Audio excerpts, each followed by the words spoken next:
Thank you, Senator, for your leadership, and Dr. Ghali and the governor for taking this on.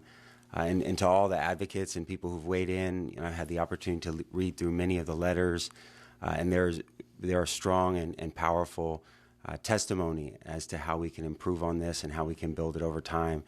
One of the things that I would want to underscore is just to make sure that we are centering and including people with direct experience, people who have experienced mental illness, their family members, and making sure their voices are put at the heart of this. I know that we all agree that the current system is broken and failing. You can walk outside of this building and go a few blocks. I walk outside of my home where I live in the Tenderloin in San Francisco and see those failures every single day. Those are collective failures, our failed responsibility to take care of people who are sick, people who deserve and need housing and care. And we've talked about this as a paradigm shift. We need a paradigm shift.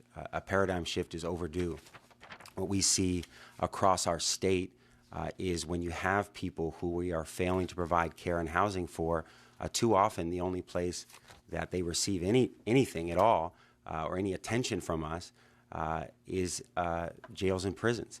And so the options of sending people into a criminal justice system that often does more harm than good, or into a conservatorship, which also is often not the most appropriate or effective or immediate response for people, is a failed choice. And so adding another way that we can provide people with care that puts treatment on the table, puts housing on the table, and most importantly, puts oversight and accountability on the table.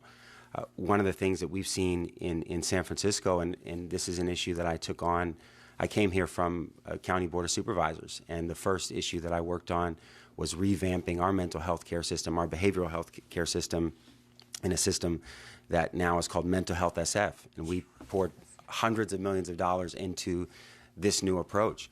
And what we know, and this is true not only in San Francisco, is that there isn't enough housing, there aren't enough beds, there aren't enough staff, and that's something that I think that we also need to underscore. We built out a system, but then we had hundreds of positions that we needed to fill to be able to provide that care and couldn't fill those positions. But the other thing that was there, and I think that this is where this intervention can make a huge difference, is that there wasn't enough accountability and there wasn't enough oversight. And we saw again and again people falling through the cracks in our system because nobody was ensuring that they actually got the care or the housing that they needed. We did an analysis of our system, and we found that we had over 700 empty supportive housing beds that needed to be filled.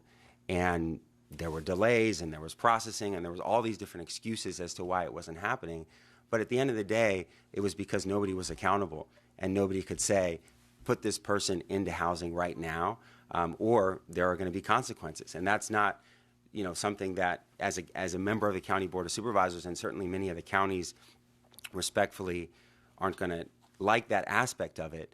But I came from a city and county. I saw how challenging this was, but I also saw that when there wasn't that level of oversight and wasn't someone to say, you have to help this person, you have to get them inside, too often it did not happen.